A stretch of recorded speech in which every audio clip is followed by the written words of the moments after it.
Welcome to only IAS. स्वागत है आप सभी लोगों का प्रीलिम बूस्टर न्यूज डिस्कशन में। आज 12 अक्टूबर 2022 है, तो आइए देख लेते हैं कि ऐसे कौन से इंपॉर्टेंट आर्टिकल्स हैं जो आज हमें कवर करने हैं।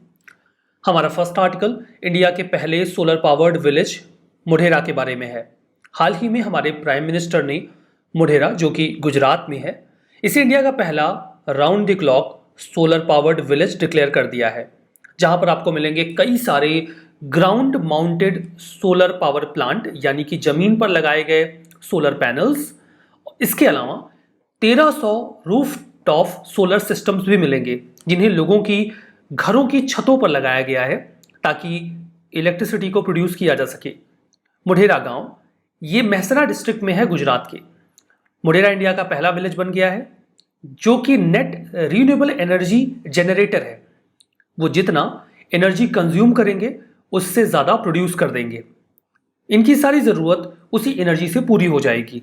ये पहला मॉडर्न विलेज होगा जहां पर solar based ultra modern electric vehicle charging station भी स्टैब्लिश किया जा रहा है। पैरेलली इंडिया का पहला ऐसा गांव बन जाएगा जिसके पास होगा grid connected megawatt hours scale battery energy storage system. जो भी बिजली प्रोड्यूस की जाएगी इन सोलर पैनल्स के माध्यम से, उसे एक बैटरी एनर्जी स्टोरेज सिस्टम में स्टोर कर लिया जाएगा। दिन में तो बिजली का उत्पादन होगा जिसका इस्तेमाल हाउस होल्ड्स कर पाएंगे, लेकिन रात में जब बिजली का उत्पादन नहीं होगा तो एक्सेस इलेक्ट्रिसिटी जो स्टोर की गई होगी उसका इस्तेमाल किया जाएगा। मोढेरा में रहने वाले लोग 60% से 100% तक जो इलेक्ट्रिसिटी बिल है उसे बचा पाएंगे इन सोलर पैनल्स की मदद से। मोढेरा, जिसे सन टेम्पल के लिए जाना जाता है, वो अब सोलर पावर्ड विलेज के तौर पर भी जाना जाएगा। यहां पर जो सन टेम्पल का पूरा एरिया है मोढेरा का, जो भी हेरिटेज लाइटिंग वहां पे की गई है, 3D प्रोजेक्शंस किए जाएंगे सन टेम्पल पे, या फिर सन टेम्पल में जो भी एनर्जी का कंजम्पशन है इलेक्ट्रिसिटी का, उसे अब सोलर एनर्जी के माध्यम से ही पूरा किया जाएगा। तो अब मोढेरा सन टेम्पल की बात कर लेते हैं। यह आपको पुष्पावती रिवर के किनारे मिलेगा। ऐसा कहा जाता है कि यह मंदिर 1026-27 सेंचुरी के आसपास बनाया गया, जब भीम वन का शासन हुआ करता था, जो सोलंकी या चालुक्य डायनेस्टी के एक राजा हुआ करते थे। टेंपल को 2 बार इन्वेट किया गया है। पहली बार महमूद गजनी के द्वारा, जिसने गुजरात को रेड किया, और उसके बाद अलाउद्दीन खिलजी ने भी इस सन टेंपल के ऊपर हमला किया। ये बहुत ही मैग्निफिसेंट टेंपल है जो कि सोलंकी टाइप मारू गुजरा स्टाइल ऑफ आर्किटेक्चर में बनाया गया है। इसकी खूबसूरती आप इस इमेज में भी देख सकते हैं। फर्दर, ये जो मारू गुजरा आर्किटेक्चर है, ये नॉर्थ इंडियन टेम्पल आर्किटेक्चर का ही एक स्टाइल है जो गुजरात और राजस्थान के रीजन में इवॉल्व हुआ 11वीं से 13वीं शताब्दी के बीच में, जब वहां पर चालुक्य डायनेस्टी का शासन हुआ करता था। ये जो मंदिर है ये सैंडस्टोन से बनाया गया है, जिसमें 3 बेसिक कंपोनेंट हैं। एक तो गर्भगृह, जहां पे डेटी को रखा जाता है, जो भी देवता होते हैं मंदिर के वहां स्थापित किए जाते हैं। इसके अलावा मंडप, जिसे यहाँ पर गुदा मंडप कहा गया है। इसके अलावा सभा मंडप।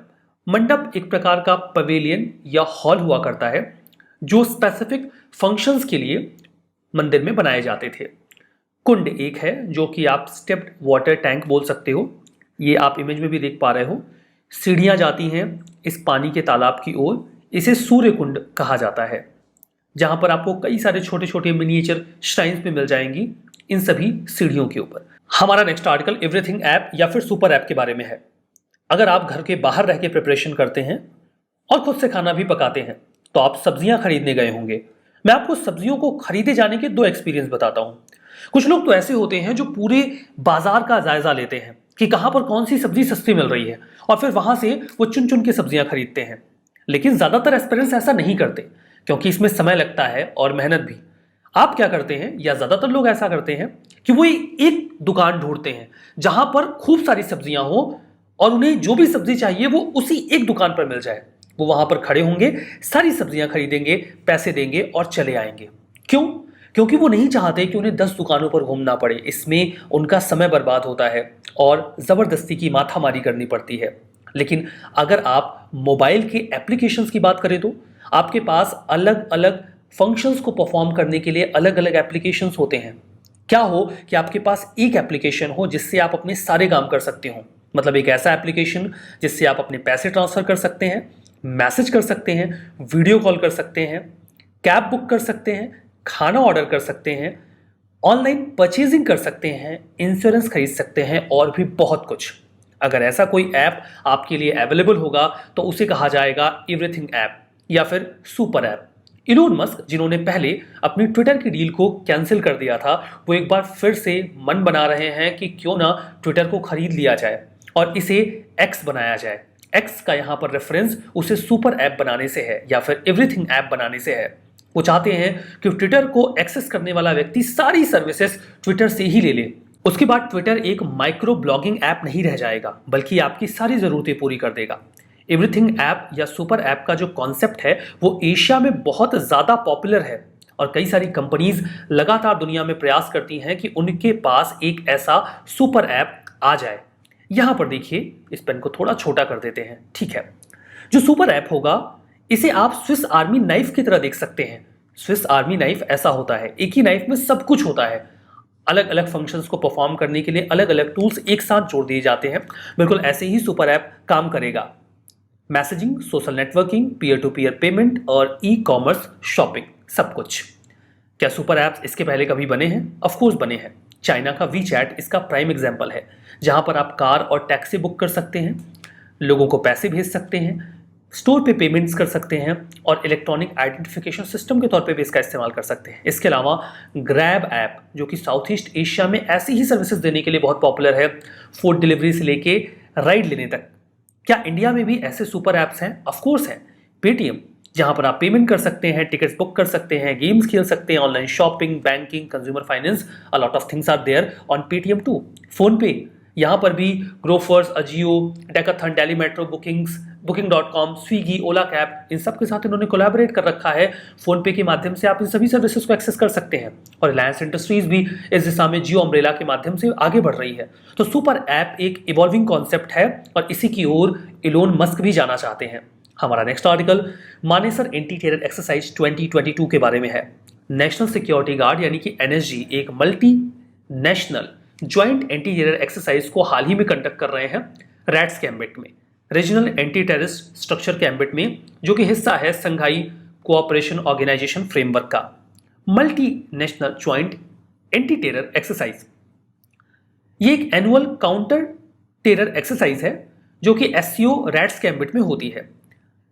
इसे इस बार मानेसर एंटी टेरर कहा जा रहा है एक्सरसाइज बिकॉज एनएसजी का जो मानेसर कैंप है गुरुग्राम में, वहीं पर इसे इस बार कंडक्ट किया जा रहा है। 8 रिप्रेजेंटेटिव्स यहां पर शामिल हुए हैं, Kazakhstan, Kyrgyzstan, Uzbekistan, Russian federation से, और इंडिया की ओर से तो एनएसजी पार्टिसिपेट कर ही रही है। बेसिक ऑब्जेक्टिव यही होता है कि सभी एजेंसीज अपनी एक्सपर्टीज को शेयर करें, बेस्ट प्रैक्टिसेस को और बढ़िया तरीके से कम्युनिकेट करके सिनर्जी को डेवलप किया जाए। एससीओ की बात करें तो ये 8 मेंबर्स वाली एक regional economic and security block है। समरकंद उज्बेकिस्तान में इनकी हाल फिलहाल की समिट हुई, जहां पर समरकंद डिक्लेरेशन को भी ऑप्ट किया गया। इंडिया 2023 में एससीओ की चेयरमैनशिप अटेन करेगा। फर्दर इसकी जो विंग है rats, regional anti terrorist structure, ये परमानेंट ऑर्गन है एससीओ का, जो कोऑपरेशन और कोऑर्डिनेशन स्टैब्लिश करता है सभी रैट्स यहाँ पर जो भी कंट्रीज हैं एससीओ की, ताकि वो टेररिज्म, सेपरेटिज्म और एक्सट्रीमिज्म के अगेंस्ट में लड़ाई लड़ सकें। हमारा next article north eastern council के बारे में है। हाल ही में इनकी प्लीनरी मीटिंग हुई। प्लीनरी मीटिंग मतलब साल में एक मीटिंग होती है जिसमें सारी बातचीत होती है नॉर्थ ईस्टर्न काउंसिल की। नॉर्थ ईस्टर्न काउंसिल कोई कॉन्स्टिट्यूशनल बॉडी नहीं है, ये एक स्टैच्यूटरी ऑर्गेनाइजेशन है जिसे 1971 में north eastern council act of 1971 के तहत बनाया गया। इसमें 8 जो राज्य हैं नॉर्थ ईस्टर्न रीजन के, उनके चीफ मिनिस्टर और गवर्नर इसके मेंबर होते हैं और 3 मेंबर्स को प्रेसिडेंट के द्वारा भी नॉमिनेट किया जाता है। ये एपेक्स रीजनल प्लानिंग बॉडी है। नॉर्थ ईस्टर्न रीजन में कैसे डेवलपमेंट लाया जाएगा, कैसे इन्वेस्टमेंट प्रमोट किया जाएगा, इन सारी चीज़ों के बारे में बातचीत यहाँ होती है। ये कई सारे प्रोजेक्ट्स को इम्प्लीमेंट करते हैं अपनी स्टेट और सेंट्रल एजेंसीज के माध्यम से। 2018 के जून में यूनियन कैबिनेट ने अप्रूव कर दिया कि होम मिनिस्टर होंगे एक्स ऑफिशियो चेयरमैन इस बॉडी के, और मिनिस्टर फॉर डोनर यानी कि development of north eastern region ये वाइस चेयरपर्सन होंगे इस काउंसिल के। एक्स ऑफिशियो चेयरमैन का मतलब ये होता है कि जो कोई भी होम मिनिस्टर होगा वो ऑटोमेटिकली चेयरमैन बन जाएगा नॉर्थ ईस्टर्न काउंसिल का। मैंने आपको कई दफा इसका एग्जाम्पल दिया है कि जो आपके माता जी के भाई हैं वो आपके एक्स ऑफिशियो मामा है। जो कोई भी आपकी माताजी का भाई होगा वो आपका ऑटोमेटिकली मामा बन जाएगा। जो आपके पिताजी के छोटे भाई होते हैं वो आपके एक्स ऑफिशियो चाचा होते हैं। सिमिलरली यहां पर जो होंगे होम मिनिस्टर वो होंगे एक्स ऑफिशियो चेयरमैन इस नॉर्थ ईस्टर्न काउंसिल के। हमारा next article graded response action plan के बारे में है। एक लाइन आपने जरूर से सुनी होगी, इस शहर को आखिर ये हुआ क्या है, कहीं राख है तो कहीं धुआं धुआं।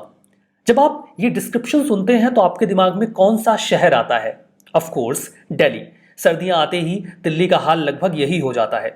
एक रिवाइज्ड एक्शन प्लान तैयार किया जा रहा है ताकि एयर पोल्यूशन के सीरियस चैलेंज को फेस किया जा सके दिल्ली और एनसीआर रीजन में, क्योंकि एयर क्वालिटी बहुत तेजी से गिर रही है दिल्ली और आसपास के रीजन की। सर्दियां आते ही ये नौबत शुरू हो जाती है। ग्रैप एक स्टेप बाय स्टेप प्लान है जिसके माध्यम से दिल्ली एनसीआर रीजन में जो एयर क्वालिटी डिग्रेड होती है उसे काउंटर करने का प्रयास किया जाता है। इसे फॉर्मुलेट किया गया था ईपीसीए के द्वारा, यानी कि environmental pollution prevention and control authority के द्वारा। इसमें शामिल थी दिल्ली गवर्नमेंट। इसे फॉर्मुलेट किया गया था 2017 में। ये तो बेसिक जानकारी हुई। फर्दर इसमें जो इमरजेंसी रिस्पॉन्स मैकेनिज्म है ये केवल तब इन्फोर्स किया जाता है जब ऐसा लगे कि एयर पोल्यूशन बहुत ज्यादा डिटोरिएट कर चुका है सिचुएशन को। इंक्रीमेंटल और एडेप्टेबल प्लान्स हैं इसमें। जैसे जैसे एयर पोल्यूशन बढ़ता जाए वैसे वैसे आप अपने मेजर्स ऑप्ट करते जाओ। यहां पे लेवल्स तैयार किए गए हैं एयर क्वालिटी को मेजर करने के लिए। Moderate and poor, very poor, severe, severe plus, इसके बाद इमरजेंसी। मॉडरेट से पुअर कैटेगरी में कौन से मेजर्स ऑप्ट किए जाते हैं अगर ये एयर पोल्यूशन का लेवल आ गया तो? आपको पोल्यूशन अंडर कंट्रोल वाले जो मेजर्स हैं उन्हें इन्फोर्स करना होगा, वेस्ट बर्निंग को रोकना होगा और पोल्यूटिंग इंडस्ट्रीज को रेगुलेट करना होगा। वेरी पुअर की सिचुएशन आ जाए तो डीजल जनरेटर को बंद किया जाए और पार्किंग फीस बढ़ा दी जाए ताकि लोग गाड़ियों का कम इस्तेमाल करें। अगर सीवियर या सीवियर प्लस कैटेगरी में आ जाए पोल्यूशन का लेवल तो फिर बहुत ही स्ट्रिक्ट मेजर्स ऑप्ट किए जाते हैं। हॉट मिक्स प्लांट्स को शट डाउन कर दिया जाता है, स्टोन क्रशर्स को रोक दिया जाता है, पब्लिक ट्रांसपोर्ट को बढ़ावा दिया जाता है, ट्रक्स की दिल्ली में एंट्री रोक दी जाती है, कंस्ट्रक्शन एक्टिविटीज बंद हो जाती हैं। ऑड इवन स्कीम को भी लागू किया जाता है दिल्ली में जब मामला सीवियर और सीवियर प्लस कैटेगरी में आ जाए तो। हमारा नेक्स्ट आर्टिकल रोजेटा स्टोन के बारे में है। र्यूटर्स की रिपोर्ट के मुताबिक यूके से कहा गया है कि वो रोजेटा स्टोन वापस कर दें, लेकिन किसे? इजिप्ट को। अगर ये रोजेटा स्टोन इजिप्ट का है तो यूके कैसे पहुंचा? देखिए, एक समय ऐसा था जब नेपोलियन यूरोप के अलग अलग हिस्सों में हमला कर रहा था। इसी हमले के हिस्से के तौर पे उसने यूरोप से बाहर जाकर इजिप्ट के ऊपर भी हमला किया। जब वो इजिप्ट के ऊपर हमला कर रहा था उस दौरान उसके सोल्जर्स को ये रोजेटा स्टोन मिला। ये एक बड़े स्टोन का हिस्सा है पॉसिबली, जिसका कुछ हिस्सा टूटा हुआ है। लेकिन उसके बाद वहां पर जो बैटल हुई उसमें यूके और फ्रांस की कंबाइंड फोर्सेस जीत जाती हैं। तो नेपोलियन की फोर्सेस से रोजेटा स्टोन उन्हें मिल जाता है। बाद में यूके और फ्रांस आपस में बंटवारा करते हैं।